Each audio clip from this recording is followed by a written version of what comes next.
Well, good morning, everyone. We have our return speaker, one of our favorites, Ben Neal, and his topic today is tending the fire. Ben is a poet, musician, writer, and student of many religions and wisdom traditions.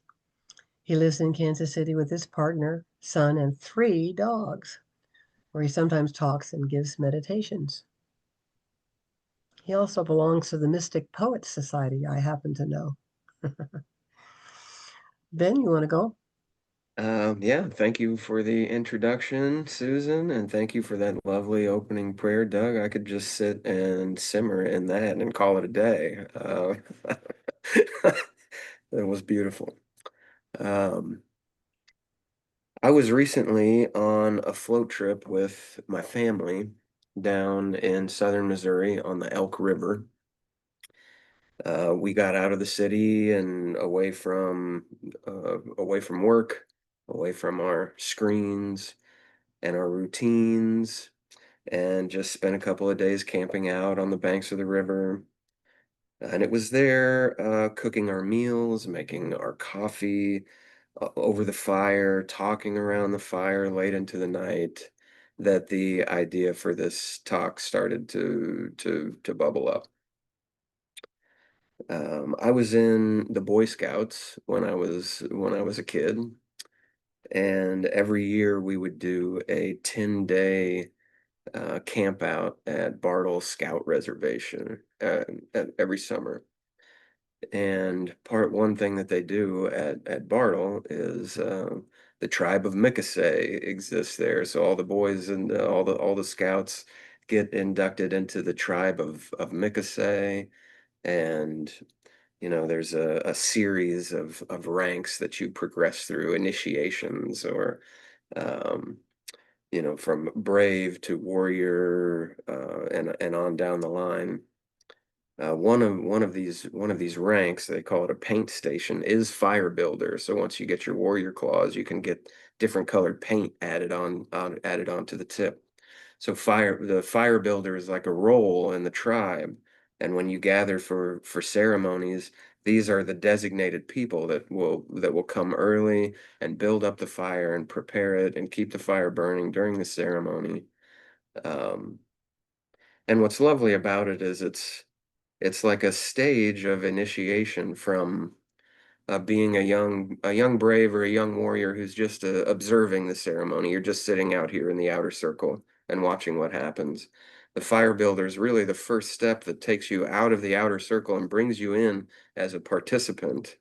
And then as you continue to be involved and climb up the ranks, there are other ways. You can be the tom beater, the drummer, a runner, a dancer, all the way up to what they used to call when I was a kid the Sachem. I think they've changed the name of it now to keeper of the sacred bundle or something like that. But it's, all the way up to the chieftain of the tribe who leads the ceremony. So fire builder is not just a skill that they teach the young men, but it's also an initiation. It's a step on this journey of from being observer to participant to organizer to leader. Um, and years later, I had the opportunity to attend a sweat lodge ceremony as an adult. And in addition to the the shaman or the guide that is inside the tent, and usually a couple of helpers, there's also someone that sits outside and just tends the fire all night, stays up all night, keeping the rocks heated, so that the others inside can participate in the ceremony and do this vision quest. Again, I see this fire builder or a tender of the fire as being sort of a role of service to the community. And so these memories were sort of bubbling up for me on this camp out with my family.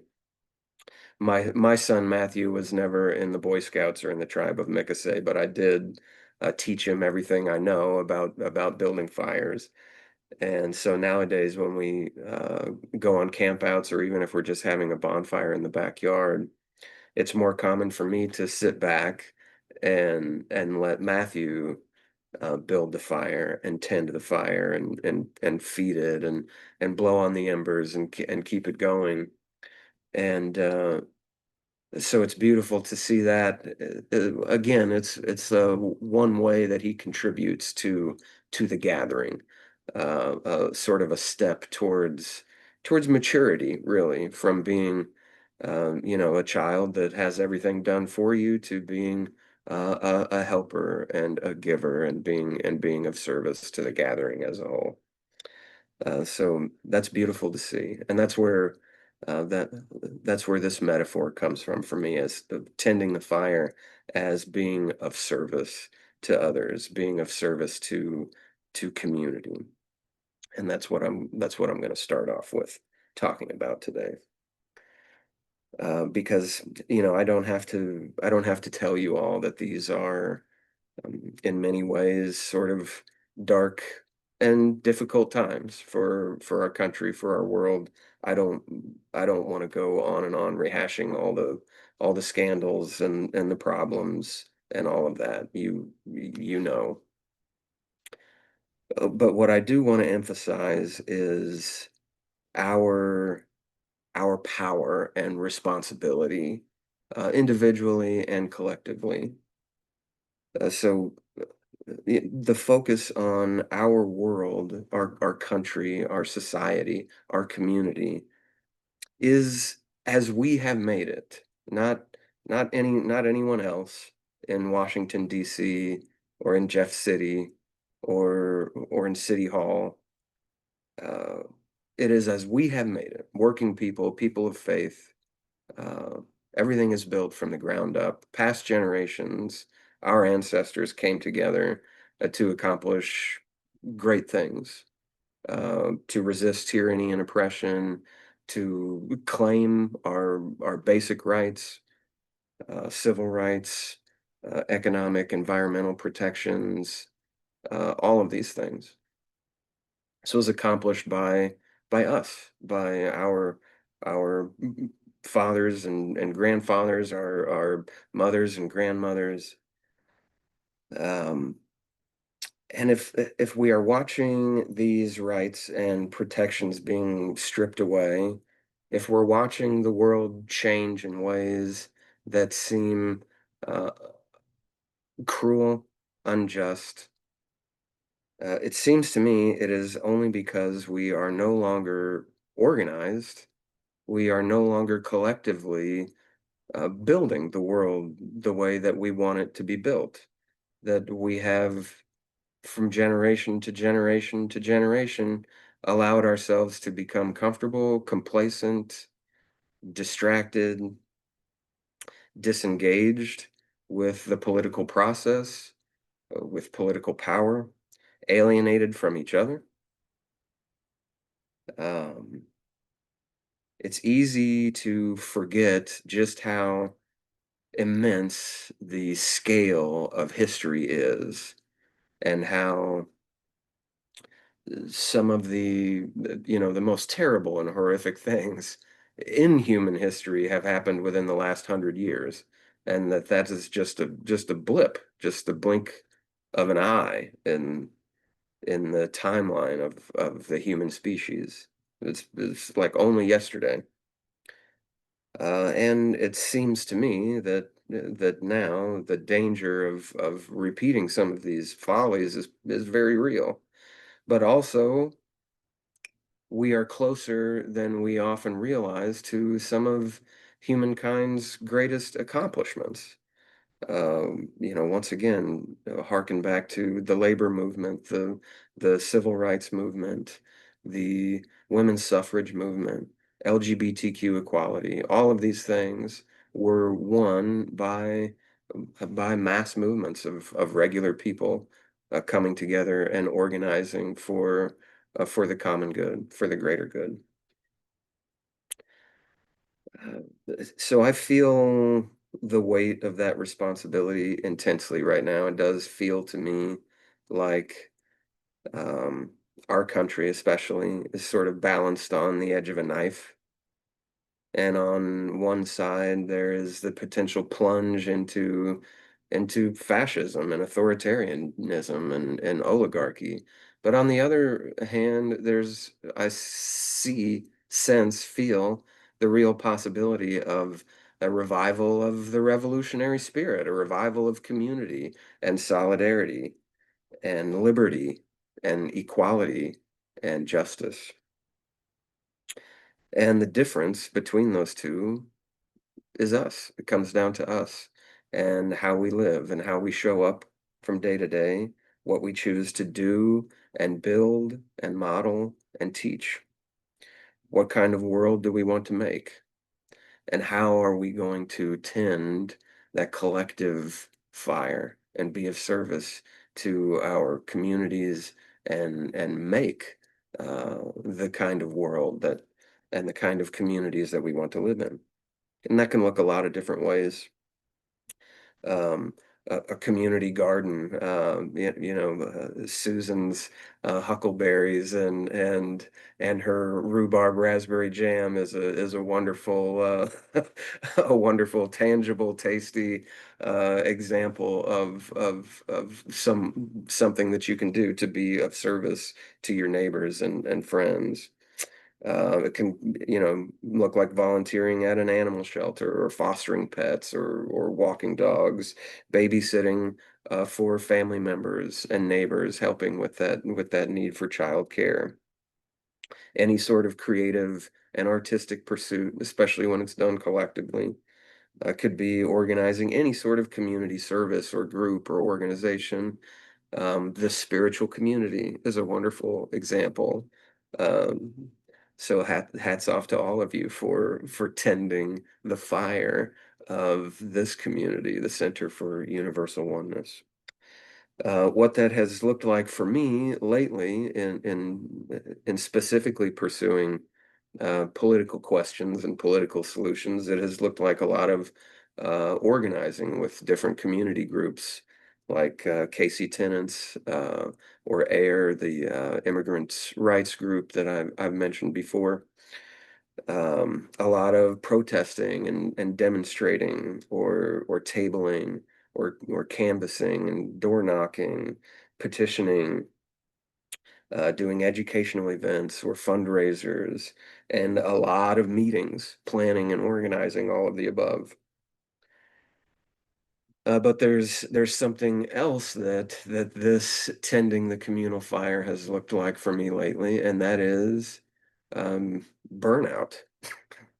It's exhausting, it's hard work. Just keeping up with all the breaking news and everything that's happening is sort of stressful and exhausting. Trying to keep up with all the different local events that are put on by the different organizations is exhausting.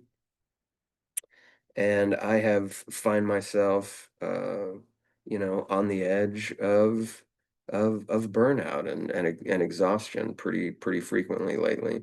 And I know that not everyone here is an activist or can relate in that way, but I know that everyone here has experienced burnout and knows what that feels like when you are giving too much, when your energy and your capacity is just tapped out.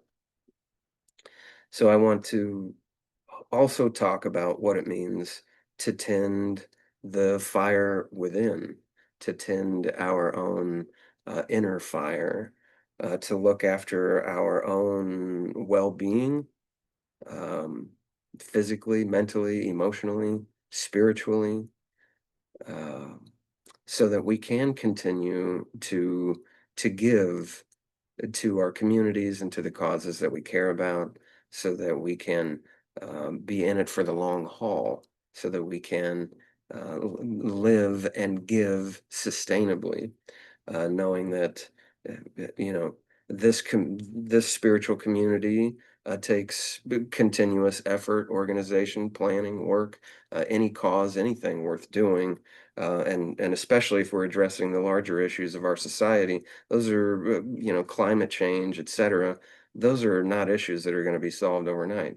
We're talking about a long-term commitment to struggle, to organization, to to change. So it's important that we look within, that we tend our inner fire. And what comes up for me when I think about that, the first thing is, I bet most of you are familiar with Abraham Maslow and his hierarchy of needs, sort of the pyramid of needs that builds up from the bottom, the basic physical, physiological needs, sleep, food, etc., safety, security, stability, employment. Um, then there's the relational needs, our needs for friendship, for love, intimacy, belonging, and community.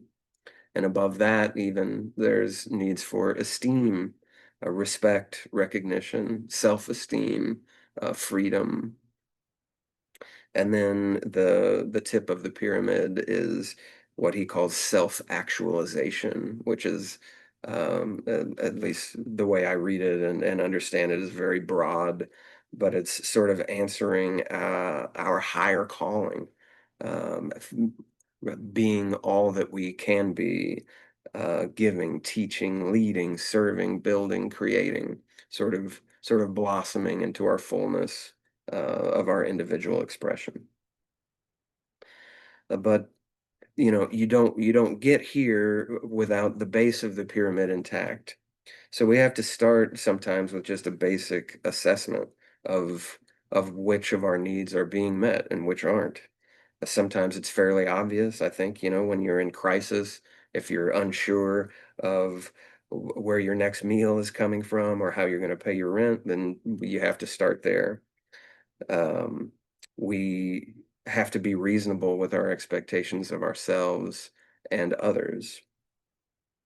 We shouldn't expect to maintain a spiritual equanimity, to feel spiritually fulfilled, uh, and operating at our highest level while we're hungry or or in a healthcare emergency, or if we're overworked or stressed or sleep deprived. Is it possible? Yes, absolutely.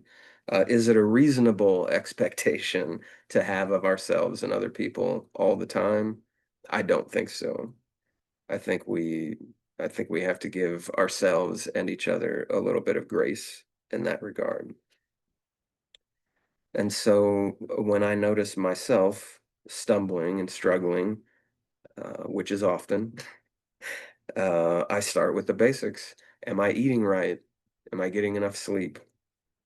Am I living up to my responsibilities at home? Etc. Sort of start from the base there and look at these things and work your way up. What of my needs are not being met? And lately, I'm relearning just how important it is for me to spend time in nature. The camp out with my family on the banks of the river was extremely healing. Just being outdoors, breathing the fresh air, getting to dive into the cold water, feel the hot sun on my face, just turn off my phone and leave it behind and be away from messages and emails and social media and etc. for an extended period of time is very healing and refreshing. It's important for me to spend time with my friends and family. That's something that nourishes me, that keeps my inner fire burning. Music, poetry, art, and creativity is one of those things that I need to make time for in my life if I'm going to have all my needs met. Movement, which doesn't have to be exercise. It could just, it could be walking. I go on walks with my sisters occasionally, which is nice. Take the dogs out. It can also be any sort of, cleaning, work around the house, making progress on any goal that's important to you. But again and again, I will come back to maybe what's the most important thing is just prayer and meditation and remembering the truth of who I am and what life is, remembering the truth of oneness, that I am the universe expressing itself, aware of itself, that I'm one with the infinite whole. Like grounded in that truth, then I feel all my needs are met. Then I feel the peace that passes all understanding. Then I feel space and freedom beyond the the stress, the fear, the worry that so often clouds my thinking mind. So it's important for me to make time to meditate, to pray, and to remember that fundamental truth. Now, of course, these two different metaphors or meanings of tending the fire aren't really completely separate in any way. There's a beautiful synergy that can happen when you find something that checks multiple boxes for you.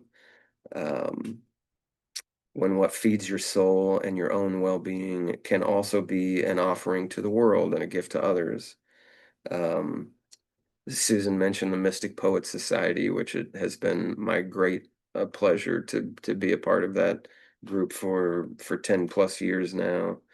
Um, and facilitating that group does not feel like work to me, because of how much poetry feeds my spirit, that sharing sacred poetry with other people is prayerful. It does open up a space that feels sacred, meditative.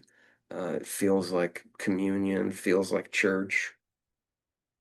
So the Mystic Poet Society is something that checks multiple boxes for me.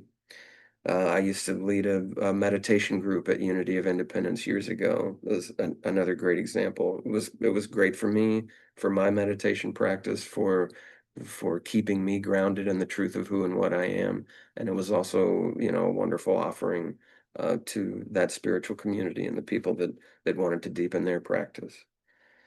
Um, some other examples that I can think of recently, I was I was telling Kyle earlier, I was at the Americana Fest yesterday, which is just a free community arts and music festival that's put on by a local band called Making Movies, and they do this as an offering to the community.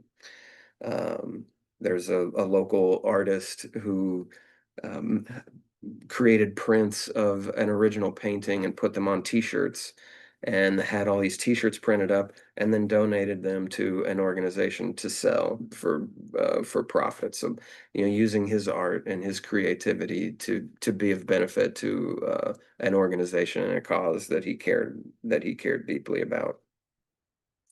A friend of mine leads breathwork sessions, which is sort of a spiritual practice, a therapeutic practice, and she has recently started offering these services to local activists and organizers to help them deal with stress, with burnout, and things like that. So she's making her gift, um, her service available to people who need it and may not be able to afford it under normal circumstances.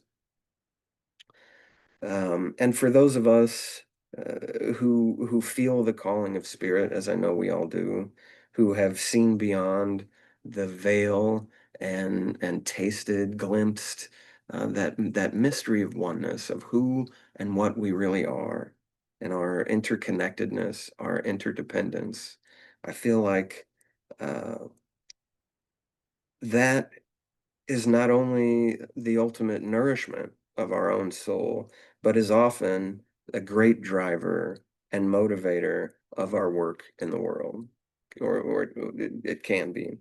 There are too many examples to list, really. Mother Teresa, Martin Luther King. Gandhi, Fannie Lou Hamer, John Brown, the list goes on. But one that has really inspired me lately, and I think she doesn't get nearly enough love or attention, is Dorothy Day, who was a journalist and activist who converted to Catholicism as an adult after a conversion experience. She founded the Catholic Worker Movement in 1933, along with Peter Maurin. It started as just a newspaper that they published and would distribute to poor and working class people, but then it turned into what they call houses of hospitality, where they feed the poor and needy and actually sit down together, break bread with them, talk with them, to build community, to really model what the Gospels are about, which is you know love God with all your heart and love your neighbor as yourself, to really try and see the Christ in each other. Dorothy has some quotes that I really love. She says, "I really only love God as much as the person that I love the least," which is a challenging thought sometimes. She says, "Those who cannot see Christ in the poor are atheists indeed." And my favorite one, the greatest challenge of the day is, how do we bring about a revolution of the heart? A revolution which has to start with each one of us. And it's that last quote that I've been sitting with a lot lately. How do we create a revolution of the heart? A revolution that starts with each one of us. And for me, at least today, what that means is looking within and tending that inner fire, the fire of the spirit, the fire that burns in our hearts, the our awareness of and our relationship to the divine, the infinite, that is the truth of who and what we are. Um, Being rooted in that truth and living from that place, seeing the Christ in each other, cultivating that love and compassion for all of humanity. Uh, then we become the fire that we are tending for the community. We become a light to the world. We become a source of hope and joy and comfort and inspiration for others.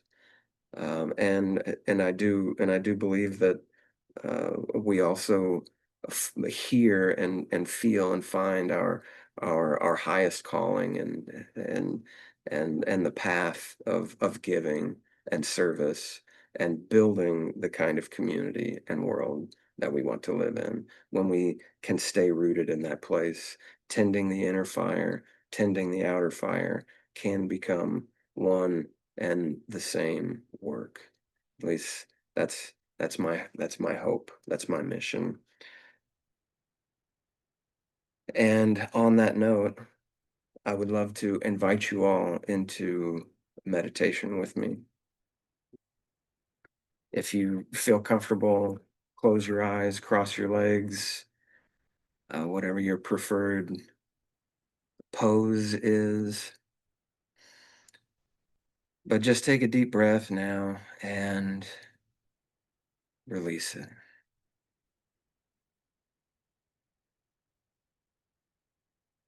Breathing in, we look for any place of tension, discomfort, resistance within us, in our minds or in our bodies. And breathing out, we just easily and effortlessly release that tension and resistance. And with each breath, we sink deeper and deeper into the stillness, the core of our being. Picture in your mind's eye the inner fire, the fire of spirit, the fire of the heart. Maybe for you, it's blazing bright right now, and maybe it is just embers. But with each breath, picture yourself breathing air and energy and life into that fire. Feel that warmth, the light, as the fire builds and grows and burns hotter and higher.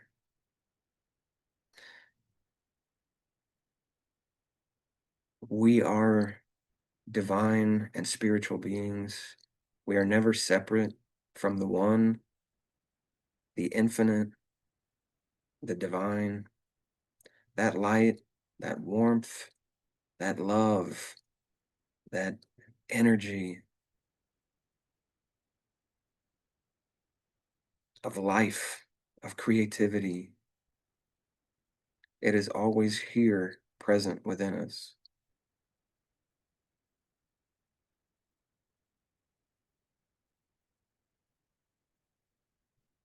So let us sit in the presence of that infinite light, that infinite love, the infinite life of pure being in the silence together.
Together we say, thank you, God, for the gift of life, for the gift of today, for the gift of this time together.